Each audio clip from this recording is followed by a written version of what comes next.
Good evening, everyone, and thank you for joining us. My name is Henriette. I'm the Adult Programming Director at the J. Tonight marks the final lecture of our 2025-2026 series, and we're truly grateful for the generous support and meaningful collaboration of ASU Jewish Studies. Through this partnership, we've been able to bring many engaging and thought-provoking educational lectures to the community. I'm especially grateful to Assistant Director Lisa Kaplan and Director Stanley Mervis for the partnership and commitment to making this series possible. Their support has been instrumental in the success of this program. Thank you to ASU Jewish Studies for a wonderful year of learning and for this valued collaboration with the J. Enjoy. Welcome, everyone. You are intrepid and brave to come out in the rain in Phoenix, Arizona on such a night. My name is Paul Eckstein. I am one of the sons of Albert and Liese Eckstein. My brother John is the other son. He's seated in the front row. He doesn't believe in covering his arms, so he is the one in the short sleeves. My parents funded the Eckstein lectureship in Jewish Studies at Arizona State University in the late 1980s. And this is, by my count, the 47th annual lecture series for the Eckstein Jewish lecture series that my parents founded. The first lecture was in 1989, and the first lecturer was, I think, the only non-Jewish person to give the lecture. His name is John Roth. He was my college roommate, and he is a Holocaust scholar. And from that point on, each successive speaker has been more famous and more educated and a better speaker. And tonight, you will not be disappointed. Over the years, we've had speakers covering virtually every part, every aspect of Jewish studies.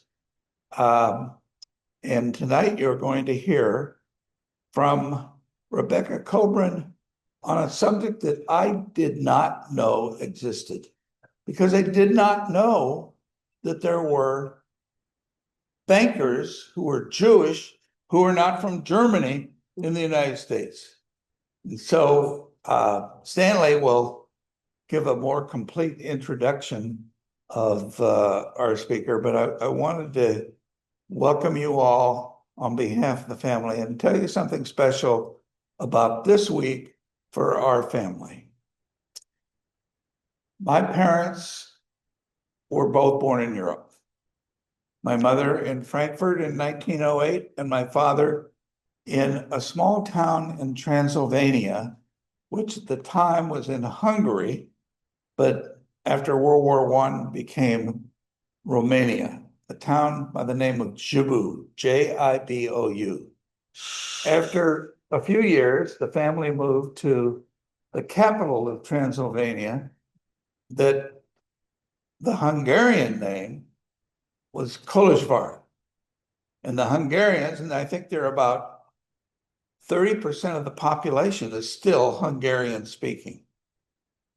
The Romanian name, you can look at it on the map, is Cluj-Napoca.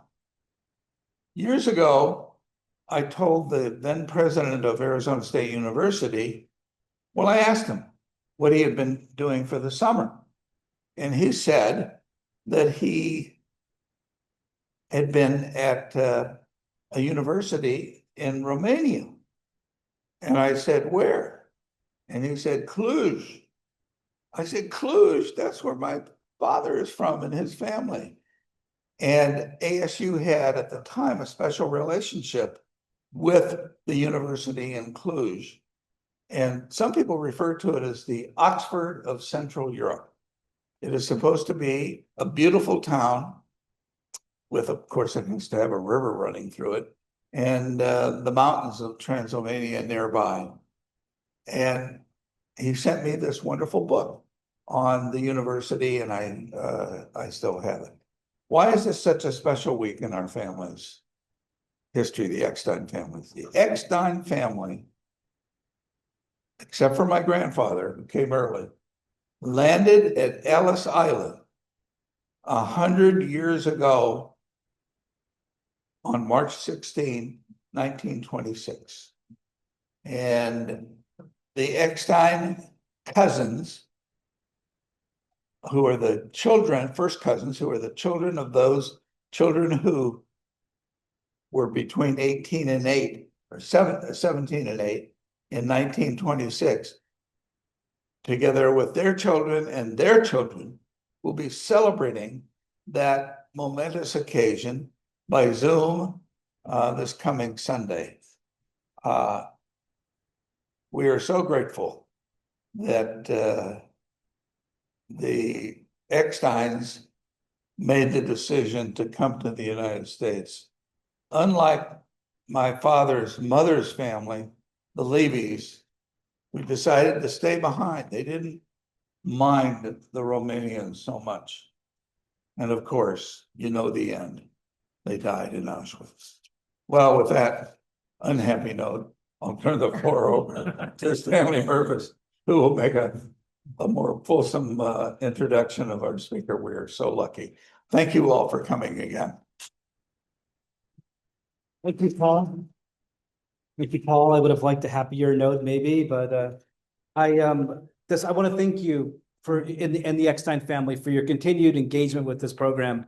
You really make it possible for us to do the mission of promoting and disseminating the study of the Jewish people and the Jewish experience. So, I just want you to know how meaningful it is to us and how grateful we are to you for being a part of this for 40 years. And it's really an honor to be a steward of this program now. So thank you very much. I also want to remind those of you who are on Zoom to put your questions on the Q&A following the talk, and we will be able to answer them using the Q&A. So now it's my distinct pleasure and honor to introduce you to our speaker today, one of the most distinguished professors of American Jewish history in the country right now, and that is Rebecca Kobrin. She is the Russell and Bettina Knapp Associate Professor of American Jewish History at Columbia University, where she is also the co-director of Columbia's Institute for Israel and Jewish Studies. She was also a member of Columbia's Anti-Semitism Task Force and has taught at Yale University, Harvard University, and Brooklyn College. Kobrin works in the fields of American Jewish history, immigration studies, business history, and urban studies, specializing in modern Jewish migration. Her book, Jewish Bialystok and its Diaspora, came out with Indiana University Press in 2010 and was awarded the Jordan Schnitzer Prize for the best book in modern Jewish history concerning the Americas in 2012. She then became interested in American Jewish economic history and edited Chosen Capital, The Jewish Encounter with American Capitalism, which came out with Rutgers University Press in 2012, and is the co-editor with Adam Teller of Purchasing Power, The Economics of Jewish History, which is from University of Pennsylvania Press in 2015. She has also written Salo Baron, Using the Past to Shape the Future of Jewish Studies in America, which was Columbia University Press in 2022, which looks at the history of Jews and Jewish studies at Columbia University. Her current book, Credit to the Nation, East European Immigrant Bankers in American Finance, 1870 to 1930, from Harvard University Press, which has coming out this year in 2026, looks at the lost world of immigrant banking. She is working on a book on Columbia University Cess Lowe Junior College, which we heard a lot more about earlier today, which is a fascinating story, as it only existed between 1928 and 1936, as a means to explore institutional anti-Semitism in American higher education. She is also one of the lead investigators of the award-winning Digital Humanities Historical New York City project, which visualizes the demographic and spatial changes transforming New York City between 1850 and 1940. Her writing has also appeared in popular newspapers such as the Washington Post, CNN, The Guardian, and the Jerusalem. So please join me in welcoming Professor Kobrin. Thank you, Professor Mervis, for such a wonderful introduction. I just want to thank everyone at ASU, Liese, Stan, and Hava for everything you've done to make this visit really so special. Thank you, everyone, for coming. And I want to thank the Eckstein brothers for being here, but the whole family for just thinking through, because it's not only about migration and making that fateful decision to come to America, but it's about thinking through about engaging the past. Because if we don't keep engaging and learning from the past, we can't really understand the present that we're living in. So I really thank you all for doing this. And Paul, thank you for starting to give my lecture. I really thank everyone for being here and everyone for being online, and I really look forward to your questions. Because what I'm actually talking about tonight is a subject that has been written out of Jewish history. East European Jewish immigrant bankers, but at our core, what I'm talking about is banks. And banks are central institutions of communities because everyone needs credit. Whether you're rich or poor, you need credit. And understanding the role that East European Jews played in shaping banks in America is not only important for understanding Jewish history, it's important for understanding American history. So this is what I'm going to be talking about with you tonight. This is my book. Everyone who's here has a flyer. This is my book. If you want to get it discounted, I'm sorry it's not out yet. It's coming out in 1 month, but I'm glad that I could visit now. I really hope you read it because I'm going to give you just 2 stories from this rich book because I've tried to dig out of the dustbin of history people that are really important that we have just forgotten. So I'm going to transport everyone back to August 30th, 1914, in front of this building. This is Senator Yarmolovsky's bank. It's on the Lower East Side on the corner of Orchard and Canal, and a riot erupted in front of it. It was called the Temple of Capitalism. After the assassination of Archduke Ferdinand and his wife in June of 1914, fears of a protracted war prodded thousands of immigrants to make a run on their banken, which is the Yiddish word for a network of unregulated immigrant businesses that sold ship tickets, kept deposits, granted small loans, and sent remittances overseas. Everyone wanted to withdraw their money to send back to Europe. Overwhelmed by the sea of depositors rushing in, several of these immigrant banks, as they were called, closed their doors. Frustrated, and this is, the bank today, and we're going to talk about it, but this is one scene from this period. Frustrated by their inability to get their funds, the depositors began organizing like they had vis-a-vis labor. Can you hear me? Okay. And they wanted to get their funds back. As the New York Times reported, a mob of 5,000 immigrant depositors demonstrated to get their money back, carrying Yiddish banners proclaiming, "The unfortunate depositors of the East Side banks will not be quiet." The mob marched from the Lower East Side to City Hall, where they began attacking their clerks, who they believed could get them their money. The riot ended with 9 people being arrested. But what happened was a wave of fear spread throughout the city, as these are 5 banks that had to close their doors within 1 week, and municipal and banking elites in New York City had long believed the eruption of war in Europe would have no impact on America's financial system. They understood the implications of news of a riot in New York City and bank closures would reverberate throughout the country because New York City was the financial capital of the United States. Indeed, New York was the place where banks were supposed to be the strongest. And as a result, the New York banking authorities joined together with progressive reformers to pass legislation that would forever doom places like Yarmolinsky's Blank. This is a review. It's now a very swanky hotel. Failure at its birth. Now it's New York's hottest hotel. You should totally go there. The bar is lovely. But they saw the legislation they were passing to put immigrant banks out of business as models. And it was soon adopted by states throughout the country because there are thousands of immigrant banks throughout the United States in 1914. Indeed, every ethnic group had one because these institutions not only helped people make it to America, it helped them make it in America. In New York City, these banks were overwhelmingly run by East European Jews who called themselves bankers, who gave money and loans for people to buy ship tickets and then to start new businesses, and most importantly, to invest, as I will talk about, in New York real estate. The laws created to deal with East European Jewish immigrant bankers set the standard for the country, and as we will talk about, set the standard for finance and American banking. Indeed, the name Yarmolinsky, I don't know, has anyone heard it before? Most people, it's barely known.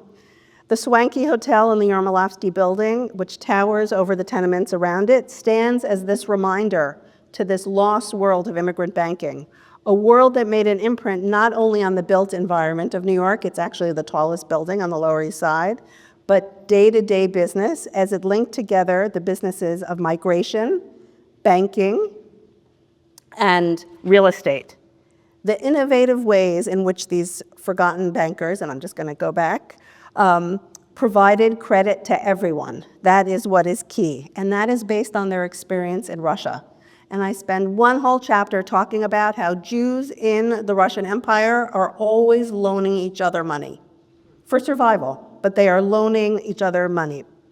These banks, as I say in my title, are a credit to the nation, to the Jewish nation, because of the loans that they helped provide, where other banks would not provide for Jews or other people. But they're also a credit to the nation of the United States as they push the banking establishment to think in new ways how to address the growing number of unbanked foreign workers who were transforming America in 1914. So tonight I'm going to give you two tales, and that's the story of my book, of these forgotten Eastern European Jewish bankers, which Paul said no one's ever heard of, but most people have heard, right, of German Jewish bankers, right? Jacob Schiff of Kuhn and Loeb, the Lehman Brothers, Marcus Goldman of Goldman Sachs.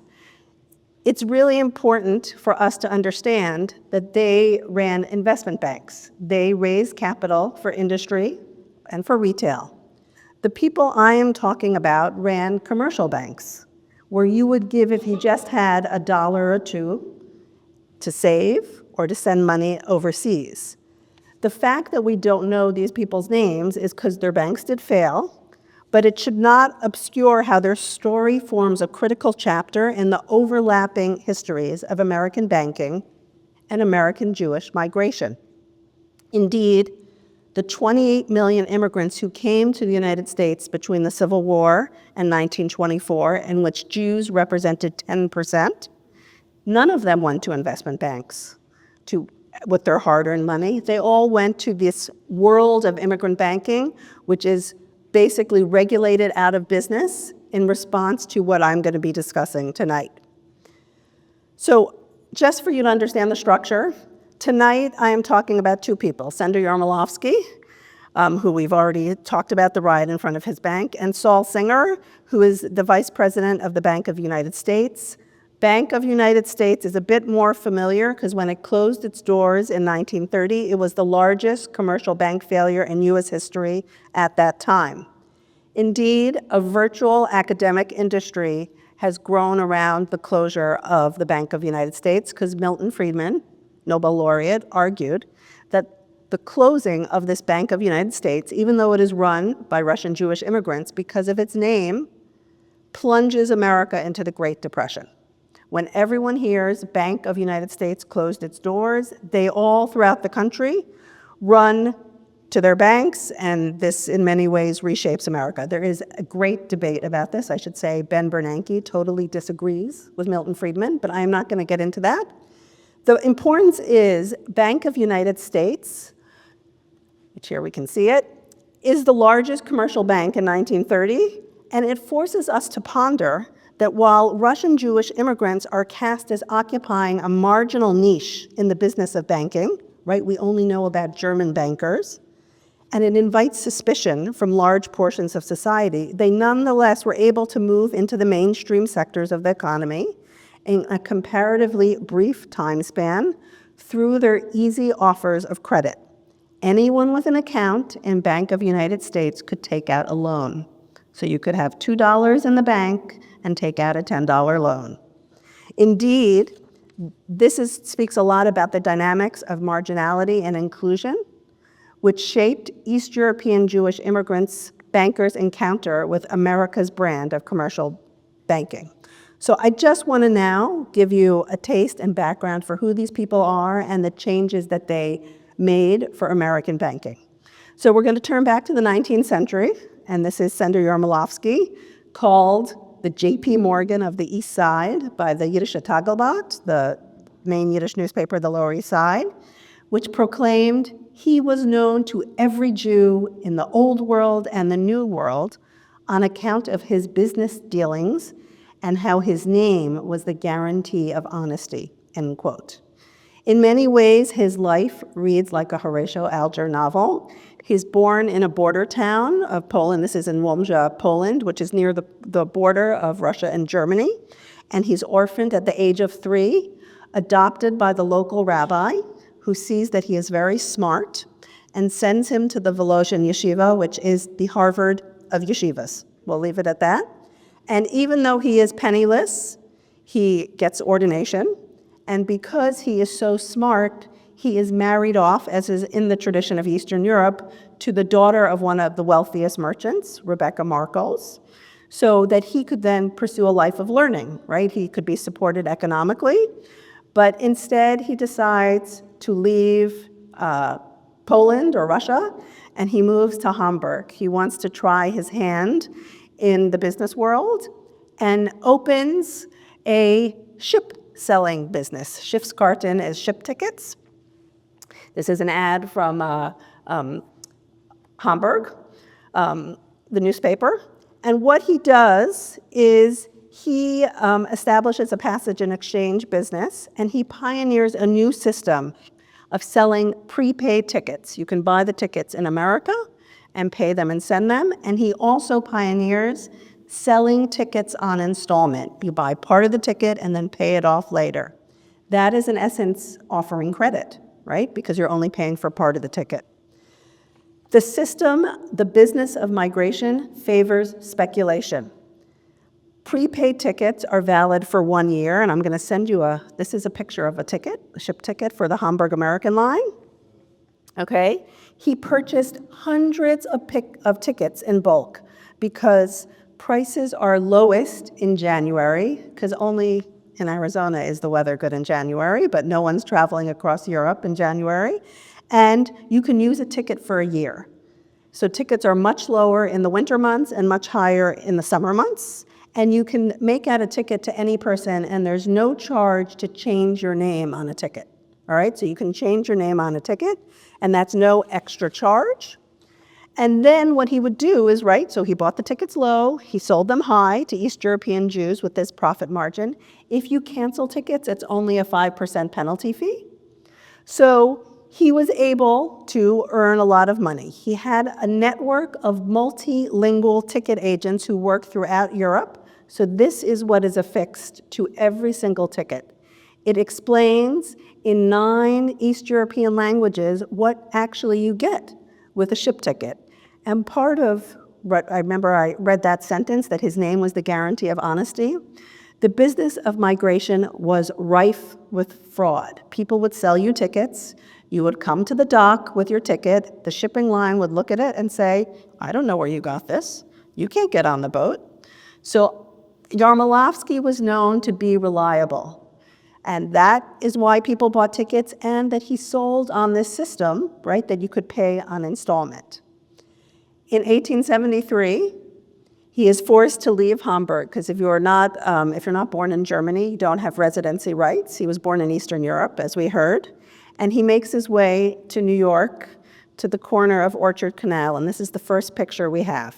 So what you can see is that he literally just puts out a shingle that says S. Yarmolowski, and it's his bank. He's not chartered by the state, he doesn't have a banker's license, but he calls himself a banker.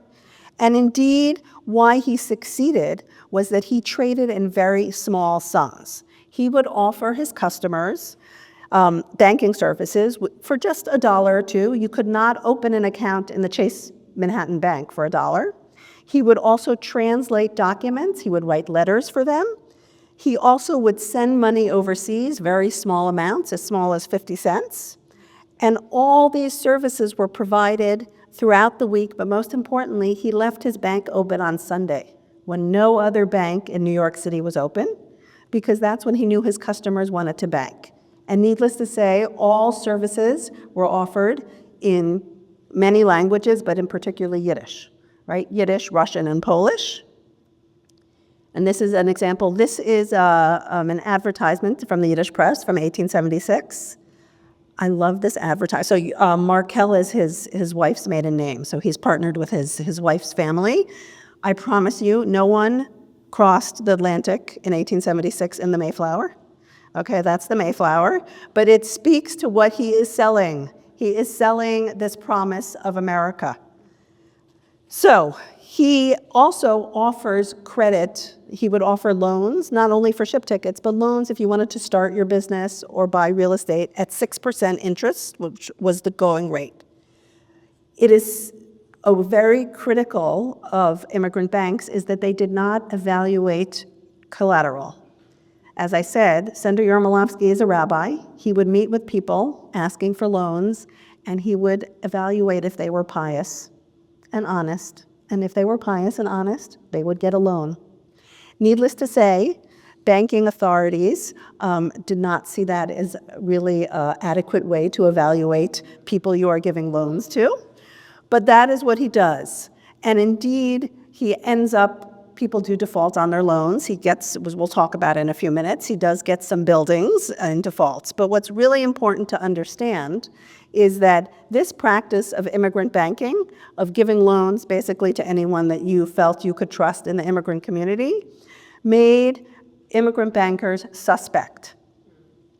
And he was, very important because he is uncharted. And at the time, Congress is very xenophobic. So in 1911, there is the Dillingham Commission on Immigration. And this is just one report. There's 20 books. They report on every aspect.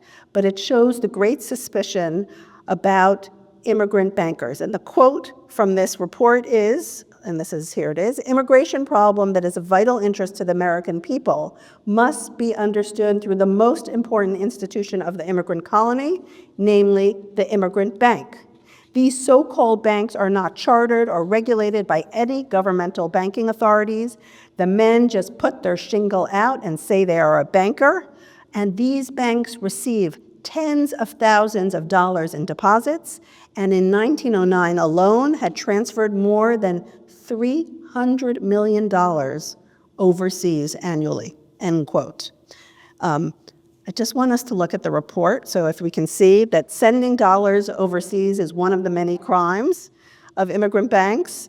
And as you can see in this congressional report, they're linking immigrant banking to prostitution. Both are seen as threats to the moral fiber of the country. But men like Sender Yarmolowski were seen as moral beacons in their community.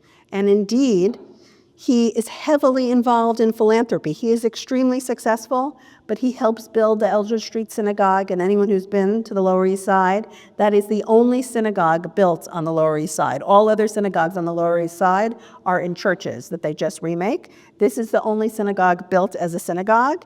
He also forms the Orthodox Union, but then he eventually decides that he wants to leave a deeper imprint on his new home, and he hires an esteemed architectural firm. and erects a 12-story loft building on the same corner where we saw before that he established his business in 1873, and builds himself a fancy it's called an uptown bank. He wants to bring the elegance and class of the uptown to the Lower East Side. He purchased only the finest materials. It's all limestone inside. The bank stands apart from all the buildings on the Lower East Side by its sheer size, its giant circular roof that rose 50 feet above the building and is considered an altar to capitalism. He called it his Jewish Temple of Finance. And indeed, it makes it on the pages, that first picture I showed you in the beginning of the presentation, into New York's Architectural Digest. And this is an ad from the Jewish Daily Forward, the most popular newspaper on the Lower East Side. The excitement and parade accompanied its opening on May 6, 1912. And in this article, it says, the Yiddish press predicts that this bank will transform American banking with its style and its inclusion of a base midrash, a study hall, right above the trading floor. So it has both American banking and East European values of learning. Unfortunately, Sender Yarmolofsky did not live to see his bank transform America. He dies a month later, just of natural causes. But as a revered philanthropist and celebrity, his obituary appears on the front. This is the Yiddish Tageblatt. It appears on the front page of every newspaper. The New York Times is perplexed. It has an obituary, but he only left $500,000. And he's expected to be a multimillionaire. I'm going to show you in a minute. His personal home was next door to Felix Warburg, next door to what's now the Jewish Museum. He was an extremely wealthy man. So everyone wonders, where did his fortune go? So I am not talking about the drama of who he left his bank to. He did not leave his bank to his oldest son, Meyer. He left it to his younger son, Louis. And part of the reason he does not leave it to Meyer Yarmolofsky, this is here he is with his grandchildren, is that Meyer Yarmolofsky opened his own bank in 1903. As you can see, if you look at it, it looks a little bit like the Eldridge Street Synagogue. I think he has a little issue with his father and what his father is building.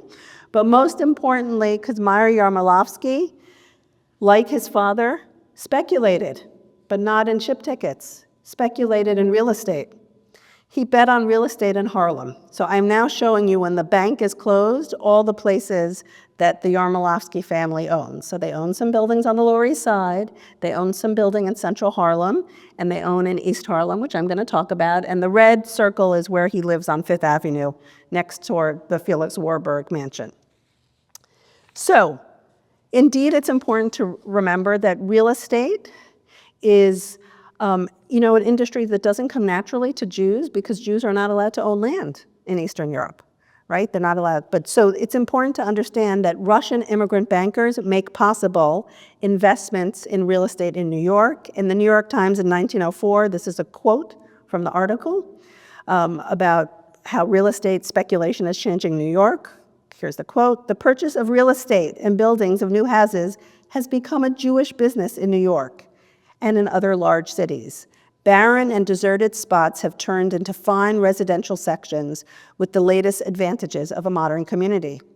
If one looks at the real estate columns of the daily newspaper, one sees the overwhelming majority of buyers of real estate are Jews.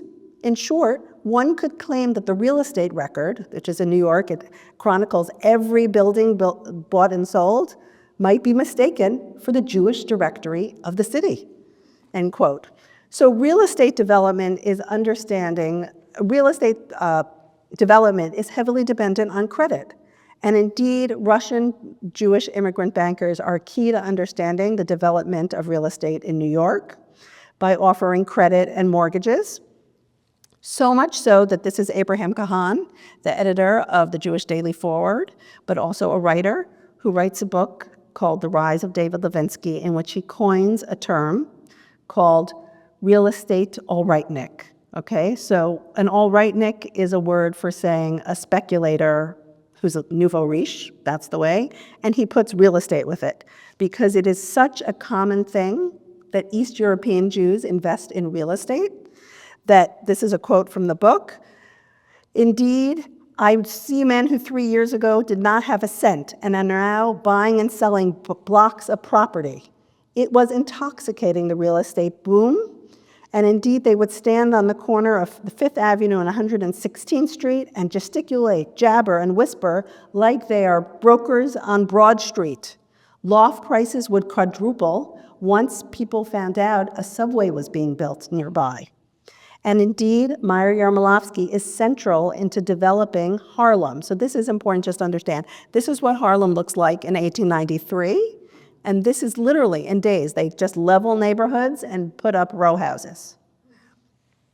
So Meyer Yarmolowski is actually very involved in redlining, the process by which you designate certain areas cannot be rented to certain groups because to maintain in central Harlem.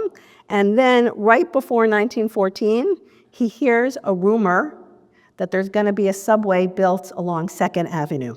So he buys up tons of real estate in East Harlem, and some of the buildings are still in existence, because indeed, he's 100 years too early. The subway only opens in 2017, right? So when World War I breaks out, he's stuck with all these buildings in East Harlem that are literally worth nothing, right? And there's no way to liquidate it. This, in many ways, is seen as the problem of immigrant banking, right? Because they take deposits of people, and they are trying to make money. Meyer Yarmolowski thinks real estate is the soundest investment in New York. But then when something happens, like everyone coming on the same day because a war has broken out, you can't liquidate real estate right away. And this upsets the New York banking superintendent, that is Joseph Broderick at the front. This is the Federal Reserve Board of Governors of the New York one in 1922. They pass an arsenal of new legislation, and I'm not going to go through any of that, but I want to just read a quote that Joseph Broderick makes in 1922. "The laws I passed are a direct deterrent to the formation of new bootleg banking concerns by immigrants, and it will drive all immigrant banks already in existence out of business," end quote. Drawing on prohibition discourse, Broderick made clear that unregulated immigrant bankers are akin to renegade bootleggers. Easy credit and alcohol were both a threat to the nation. But the new laws, right, about how immigrant banks should operate, right, they operate in the ethnic enclave. They're central. I mean, they're loaning money to people who can't get money anywhere else, right? And are seemingly on the periphery of the economy, reshapes banking regulation and New York's real estate to its very core. So this will bring me just to our next person, because immigrants, even after all these institutions are closed in the 20s, need a place to bank. So where do they go? They go to Bank of United States, which is actually one of these banks. It recharters itself after these new laws are passed between 1914 and 1922. It's called Bank of United States because its creator, Joseph Marcus, who's from Austro-Hungary, says, like Bank of England, I want to create an institution that everyone trusts. So he calls it Bank of United States. It can't have the because that was already taken by Alexander Hamilton. And he forms this bank that is just one branch, but grows quickly over the 1920s and expands from 4 branches to 57. And when it is closed in 1930, has 440,000 depositors. The remarkable expansion is made possible by one man, Saul Singer, who's the vice president who helps engineer its growth. Now, Singer's career, which began in Odessa, he ran a store, then he moved to New York in the garment industry, and then he became in banking and real estate, and finally ends in Texas oil, illustrates the ways in which one Russian Jewish immigrant's approach to credit, risk, and failure reshaped many sectors of the American economy. Now, Singer appreciated the power of credit from his days of running a store in Odessa. He emigrates when he's 19. He arrives in 1892 and works in the garment industry. He realizes very quickly it's not good to be a worker. He borrows money from his family, and with his brother, he opens Singer Brothers, which made men's shirts. During the First World War, his business expands, and by 1918, he is the president of the Cloak, Suit, and Shirt Manufacturers Protective Association. So what is this? This is when workers go on strike, they have to deal with everyone who owns the factories, and he represented all factory owners in New York City in the garment industry. Indeed, this role helped him create what we now call the garment district, right? So garments used to be made along Fifth Avenue in lofts, where the Triangle Shirtwaist Factory was. It's actually near where NYU is, right, which is around, 10th Street. It all moved to the garment district, which is in the 30s, right, because of Saul Singer.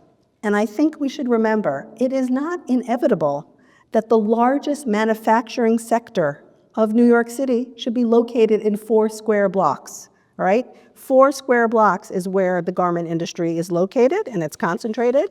And Singer's activities, he actually builds, this is the first building he builds, the Garment Center Capitol. It actually is landmark, so you can still go to it. So it's lofts all the way, but the top floor has a sauna and a dining room, because buyers would go look at the clothes and then go up and have a schwitz and have a nice lunch. All right, so as he is building, right, all these buildings, Bernard Marcus, the son of Joseph Marcus, who made Bank of the United States, wants in on all these mortgages, right? He wants to help build all the buildings of the garment industry. And what he does is he invites Saul Singer to be a vice president, and Saul Singer goes, I will only become a vice president if you let me expand the bank. He is a big into expansion. So Joseph Marcus, the father, does not allow it. He's a very prudent steward. He does not allow expansion, but he dies in 1927. And literally within a month, Bernard Marcus and Saul Singer create a subsidiary company that trades in Bank of United States stock. And what they would do is they pump up the stock and then use that pumped up stock and merge with other banks. And moreover, then they create another subsidiary, because remember I told you it's illegal to invest in real estate after what happened in the failures. They create another company that sells first and second mortgages.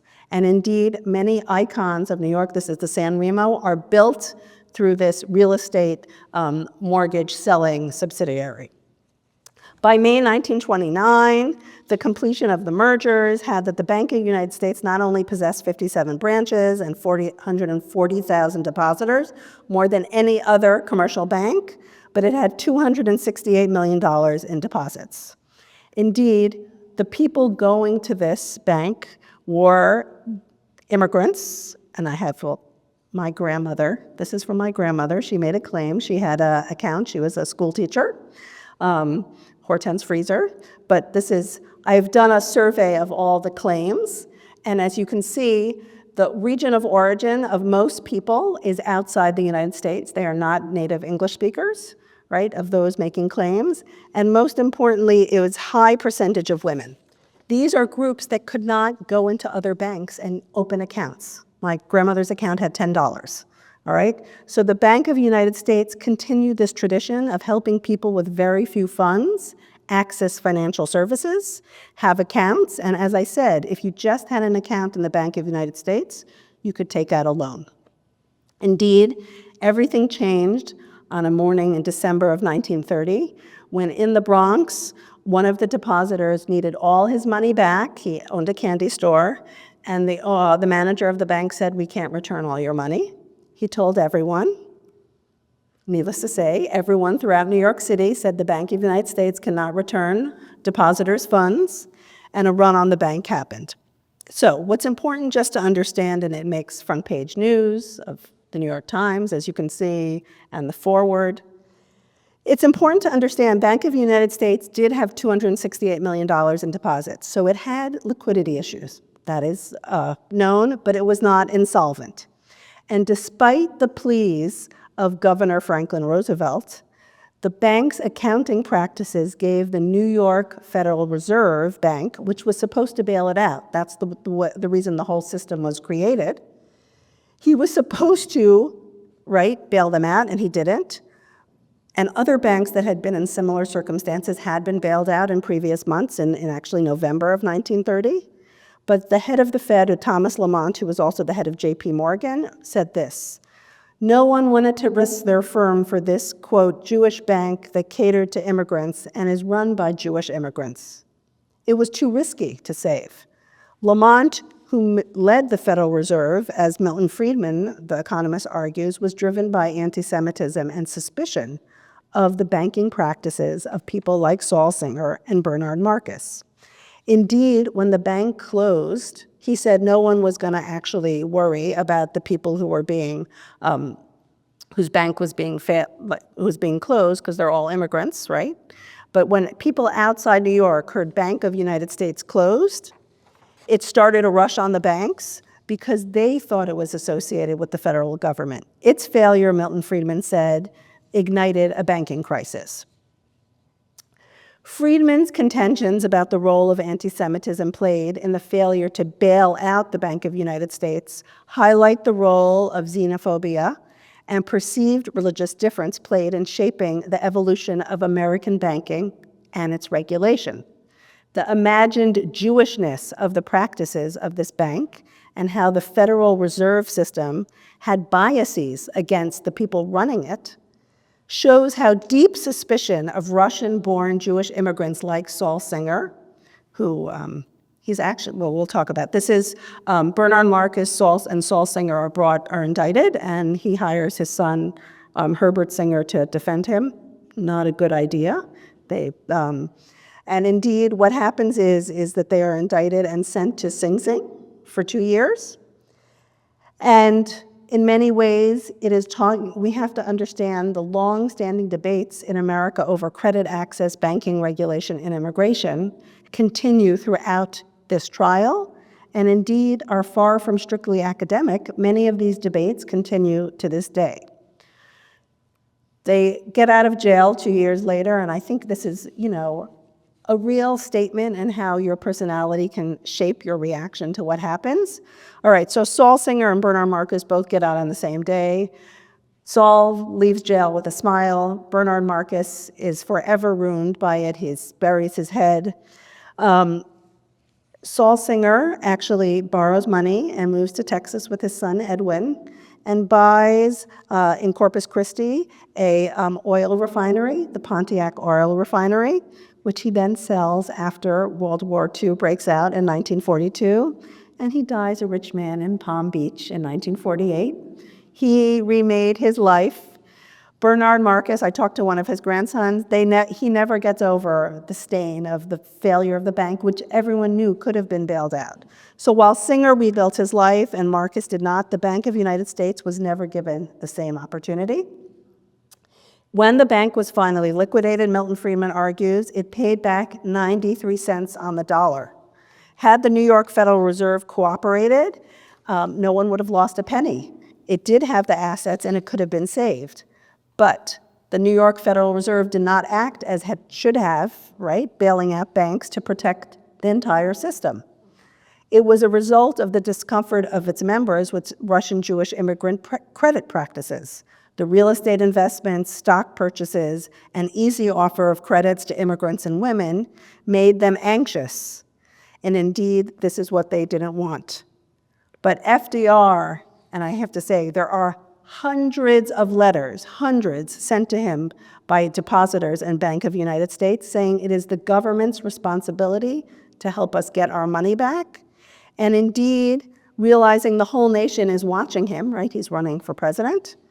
In response to the closing of Bank of United States and the failure of the Federal Reserve System to do what he wants, Roosevelt realizes there is a systemic problem and a political problem, and he contemplates new solutions. And the FDIC, in many ways, is born, the Federal Deposit Insurance Corporation, as he understands that governments need to insure bank assets. That would have not been created if not for events like the Bank of the United States. Not only, but the FDIC is probably one of the most important financial institutions of America in the 20th century, and it might have not existed if not for the Bank of the United States. So, some words of conclusion. In the end, Sender Yarmolofsky and Saul Singer are just two of many East European Jewish personalities you can read about in my book. I hope you get a discount with that little poster. I hope you buy it. Who have made up the lost world of Russian Jewish or East European Jewish immigrant bankers.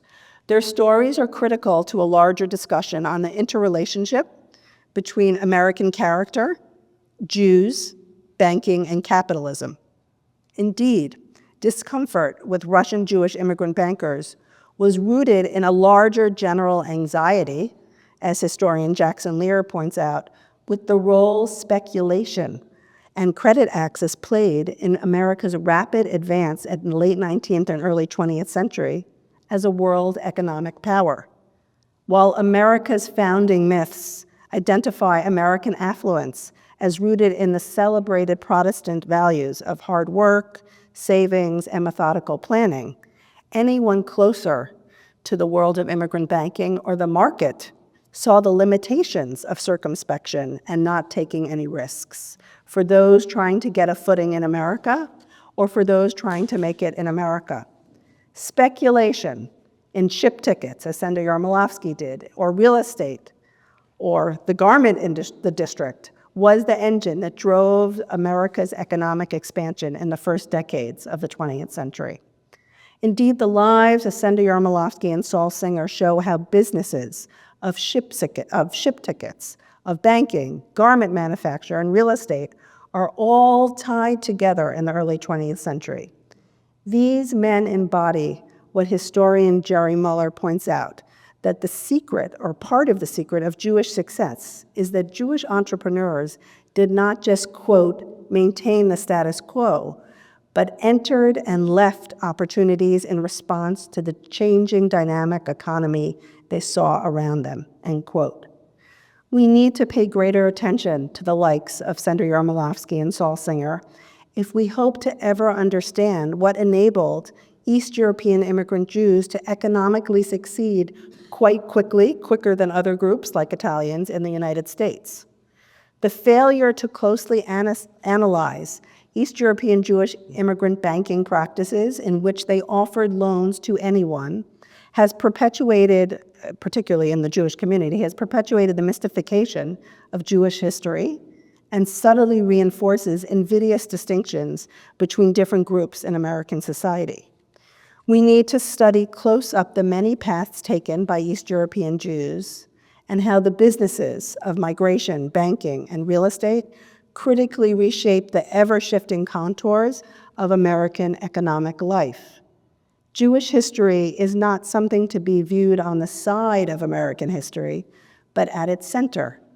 The rioting, angry mob that I started out with in 1914, the failure to respond of the Federal Reserve in 1930, and the assumption of responsibility by FDR with the founding of the FDIC in 1933 bring into sharp focus the ways in which failed Russian and East European Jewish immigrant entrepreneurs working in Yiddish, in Russian and Polish, on supposedly the periphery of the economy, transformed not only Jewish immigrant life, but the larger world of American finance.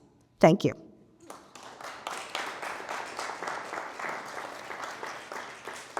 All right, so now, any questions?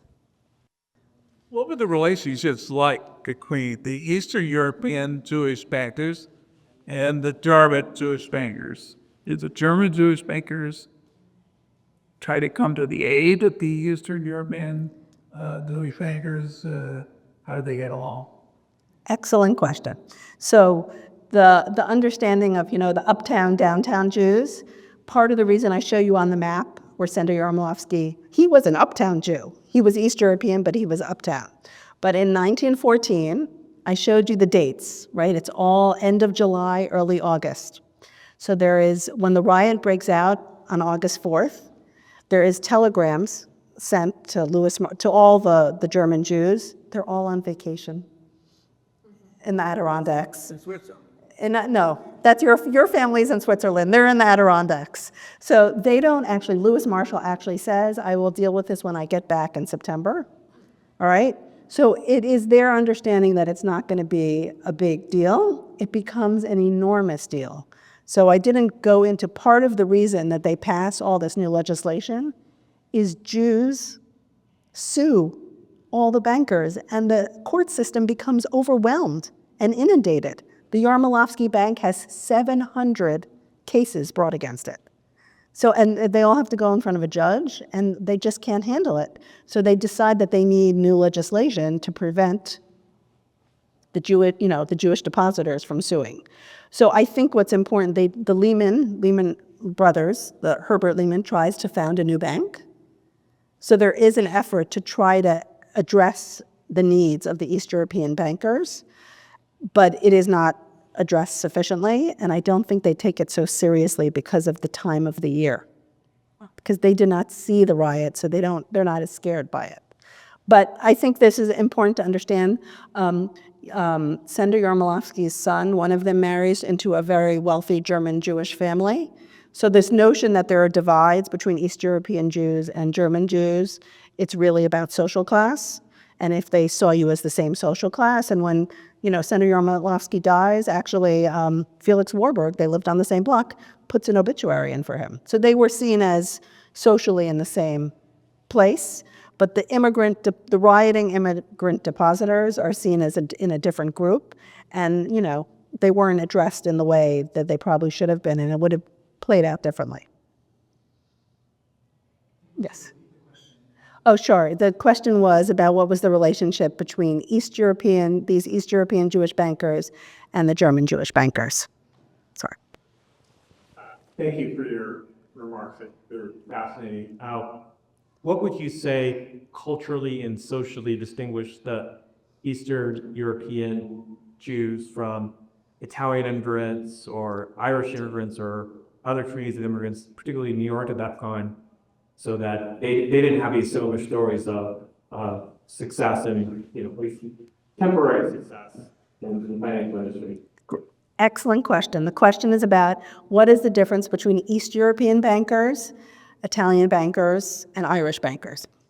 So I'm now going to say that is, so a large part of my book, which I can't do, it talks about Italian bankers are the other big group, right, that are spread throughout the city, because those are the two main groups. The Irish had been there so much longer, and the Immigrant Savings Bank has already a long history since the 1830s. So they're in a different, they had a place to go to. So Italians and East European Jews, new banks have to be created for them that speak their languages. So the fascinating difference between Italian immigrants and East European immigrants has to do with what we just spoke about the bringing lawsuits. So when an Italian banker fails, meaning he can't pay back, what does he do? He goes back to Italy.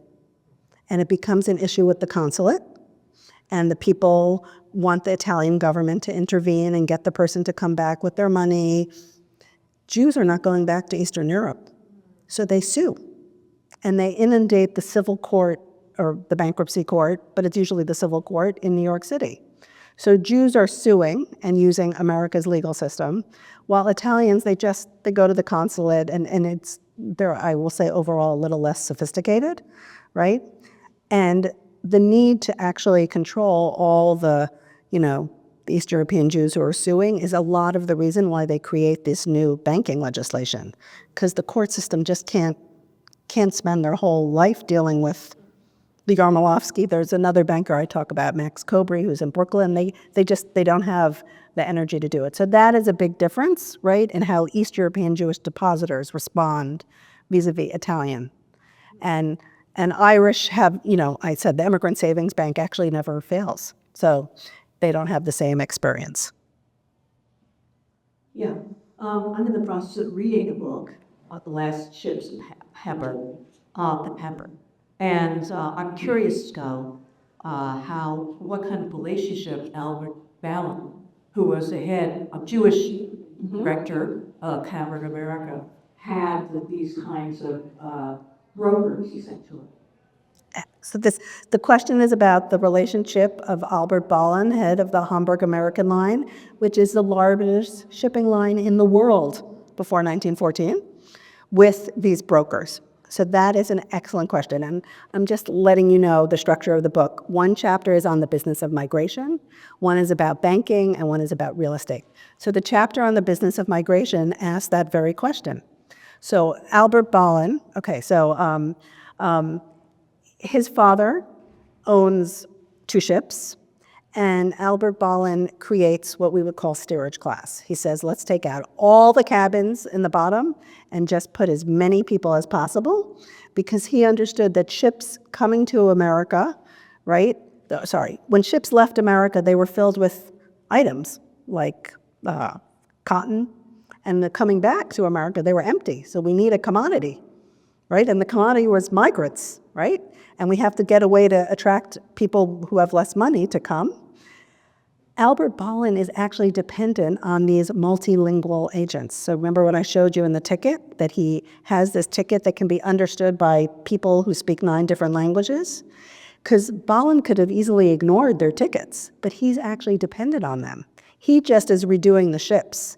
They are selling the tickets. And he realizes that if I don't reach as many people as possible, I can't keep this business afloat and the business of migration. So instead of forcing them out of business, which he could have, right? He does not, because he is dependent on them. And indeed, actually, the Hamburg American line does a study of how many tickets are sold where.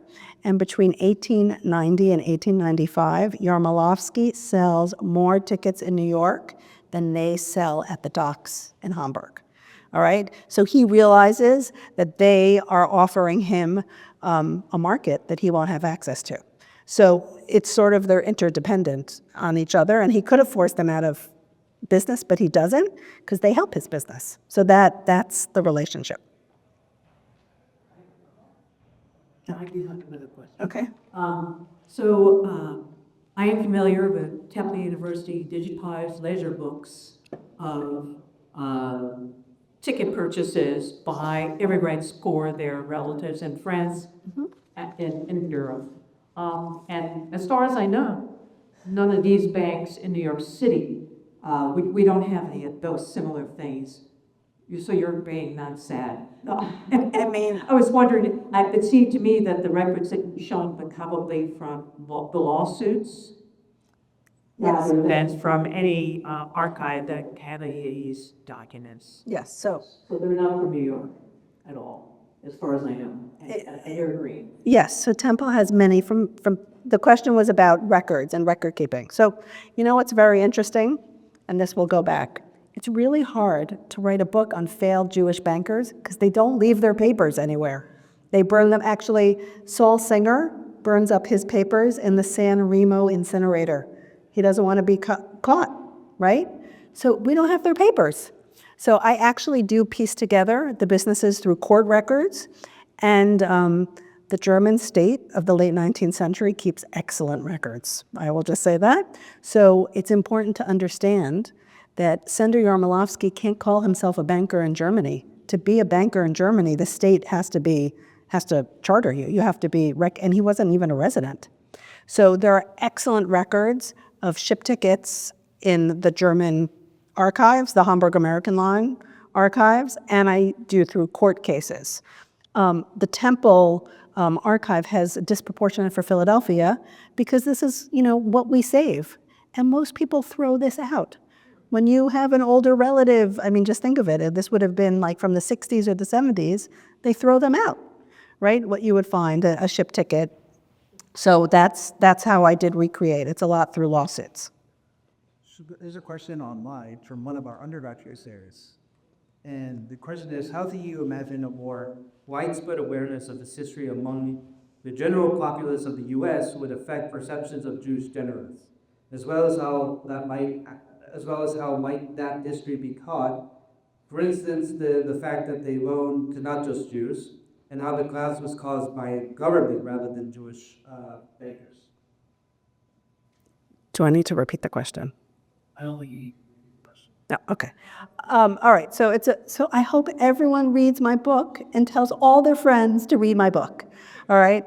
But what's really important is to understand, so the last chapter of my book, and this is what my editor pushed me, is about a Chinese woman who literally has a store 1 block away from Senator Yarmolofsky's hotel/bank, who did the exact same thing, who, offered a way for people to come to America, who would help them transfer money overseas, who gave them financial services. So this is something not only about Jews, but my story is about regulation in some ways. And we have to understand there are pros and cons to regulation. I don't want to make the state the bad guy, but I do want us to say that regulation is not neutral. And I highly recommend, we can go back. I have a clip of it. Milton Friedman in 1980 has a whole show, Free to Choose, about the economy. I can't even imagine an economist sitting around talking and having a whole 10 series. The third one is about anatomy of a failure. It's about the failure of the Bank of the United States. And he goes through that the Federal Reserve System is created to bail out banks like Bank of the United States, which are not insolvent, but illiquid. And he argues it was all about anti-Semitism. And that's why they're not bailing it out. And he said, this is a failure. The system failed. And it failed because of biases. And I take it one step further. Regulation is not neutral. And regulators are not neutral, right? They're human beings. They have biases. They have opinions. And if we don't study it, we can't understand it. So, we just have to be thinking through what this history can tell us for today, thinking about who has access to banking today and who doesn't have access to banking today. Because unbanked, there are plenty of people in America who are still unbanked, all right? And it means they have totally different options in their life. So I really hope that people who read my book think about that, because the lessons, right? The past, the relationship between the past and the present is that, we can't really understand the present until we really understand the past. So so the question is, when is regulation starting? From the minute the United States, regulation goes. But it was obviously open and on at that time, but he's Yes. around. But I'm assuming that after the Depression, and the FDIC was created. And Glass-Steagall about trade. I mean, that's literally what Bank of the United States, they traded in their own stock, right? So I would say that banking regulation is, it's a pendulum. It goes back and forth. I mean, it changes over time. So Senator Yarmolofsky is a private banker. So the regulation of private banks increases incrementally, but exponentially after 1920. All right, so private banking is the banking system of the 19th century. I mean, it's crucial. But over time, private bankers basically are, I say, regulated out of business. And that's what immigrant banks are part of. Yes. Oh.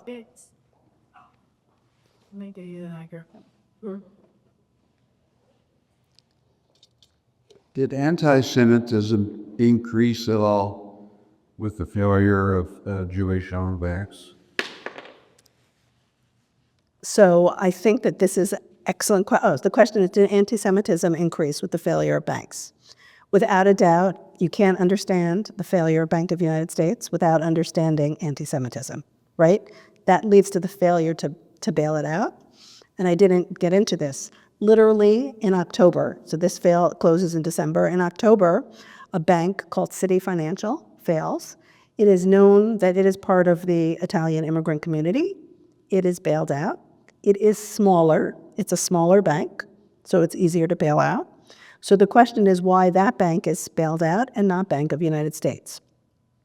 But after that, it's really important to understand that in New York City, right, it is seen as not increasing anti-Semitism in New York City, but the way the Jewish community understands it and writes to FDR is they've been left hung out to dry, right? So the Italian immigrants whose banks fail, the New York State government steps in and helps restructure and other banks buy it. What happens when you bail out a bank?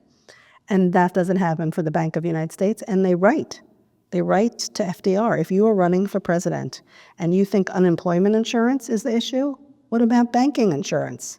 They are very pointed that they have worked hard their whole lives and they have saved money and now they have nothing. And they see it as the government's responsibility and him as governor to help them recoup what they have lost. So I wouldn't say the anti-Semitism leads up to it. The 1930s, there is so much anti-Semitism for so many other reasons, economic crisis or depression or instability. Economic instability always sees increased anti-Semitism. So that's a time of what you're seeing. But the failure of this bank is understood in the Jewish community as part of the failure of because anti-Semitism clouds what banking systems should actually do. We know that some of the German Jewish investment in Goldman Sachs, prime example, exists today or thriving. Are there any banks that can trace their lineage to the Eastern European banks that seem to have gone off the map in the 1930s? So I'm dealing with, so the question is there other banks that can trace to East European banks? East European bankers like the German Jewish bankers like Goldman Sachs and the Lehman Brothers, which doesn't exist anymore. So it's really important to understand one of the great parts of Goldman Sachs. So Goldman Sachs is looked down upon, right? And when it started, it only raises capital for retail, not like Kuhn and Loeb, right, which is raising for the railroads. It's looked down upon. Goldman Sachs' key is that it incorporates different groups into it. So by the time you get to 1940, it's run by an East European Jew. It's not run by a member of the Goldman Sachs. There are partners that are part of the Goldman Sachs. They create a partnership. And, this is other research that I do. Understanding how Jews organize their family firms is directly linked, and this goes to the previous question, to anti-Semitism. Why are there so many Jewish family firms in which two families marry together to raise capital? Because clearly they are not being included in other firms, and they realize they have to combine forces together to make it in America. So the East European Jews that we've talked about now are all doing commercial banks, not investment banks. And that is a question I have to look in, if there are any banks today that trace back to that period. And I am not sure there are. And that has to do with the changing of commercial banking in America. There are just many, there are 5 or 6 very big commercial banks today. But that I will have to get back to you on. My book stops in 1930. One more question. Yeah. You said in your excellent talk that some of the money in the Eastern European banks in the United States found its way back to Eastern Europe, I guess primarily to finance people coming over. Did any of that money find its way to Palestine to finance things going on? Okay, so the question is about money, overseas remittances, sending money overseas. So Bank of United States, and I did not include it here, is one of the main transfer of monies in the 1920s to Eastern Europe. So we forget that there is a civil war in Eastern Europe until 1922, and Chase Manhattan Bank won't transfer money there, right, to a place in civil war. But Bank of the United States has contacts in Warsaw, has contacts, and transfers money overseas. So they're not only transferring money for ship tickets, they actually are pivotal in rebuilding Eastern Europe. Tons of money is sent to Eastern Europe in the 1920s by Jews in America to their relatives who, after 1924, which I didn't talk about, could not get in as easily. So they are transferring money to rebuild, but they're also transferring money all over the world to Palestine, but also to South America. They're all over the world. Bank of the United States is actually used by other smaller banks to transfer to places that no other bank in New York will transfer money to because they embrace risk. That's basically, they let people open accounts who you wouldn't otherwise, and they transfer money overseas. They're like, the Wild West risk-taking bank of the 1920s. Any other questions? Yeah, yeah. Right. I think there's one more question and then we're. One last question. This is a follow-up to that last one. I was thinking, or at that same time in 1914 is when the Joint Distribution League started to help Eastern European Jews. So these banks work with them to get the money overseas? The Joint was its own banking. The Joint was an incredible way to transfer money. So the American Joint Distribution Committee, founded by what you were saying, great, German Jewish bankers and members, it actually was a cross-section of the community, transferred so much money overseas that actually Hoover used it for the first food shipment to Poland, not for Jews, used joint monies and Joint's ability to transfer money overseas. So the Joint is another way. It actually runs its own banking program to send money to people, to remittances to people from America to Europe. So there are many different ways. Yes. One more question? Then Only one more for there's always one more. those here. Yeah. So one other source, hard source, money that was overseas, controlled by Jews, and in this country, where is mining. So I know that the Libyan mines were run partly by German Jews, but some of the other big mining companies were controlled by Jews. Is that an efficient way of transferring funds back and forth? So I'm going to repeat the questions about mining, and that is a whole do you know what Philip Brothers is? Philip Brothers is probably the most famous. Move a little away. Philip Brothers. Have you ever heard of? All right, Philip Brothers is the largest metal trading firm in the world in the 1950s. It's run by German Jews. They run their meetings in German into the 1950s, and they have people all over the world. They have Jewish agents all over the world, just on the ground to seeing the shifts that are happening. And this is, the reason I'm going through this is I want to just say this is like a business model, like Yarmolofsky with his agents who spoke all the different languages. You need people all over the world on the ground to sell items, to understand how things are moving out in the local. So it was not as much as moving money, but I want us to think, I have a whole nother book coming out. It's called Jewish Business Dynasties, but it's about understanding how Jews organize their businesses, how family firms work. Jews have family firms that last generations. That doesn't happen. The Rothschilds, think of it, the Rothschilds are generations upon generations. So thinking through how and why Jews do this and how it's a strategy to help them. Basically the Yarmolofskys are an example of what not to do, right? They barely make it 2 generations, right?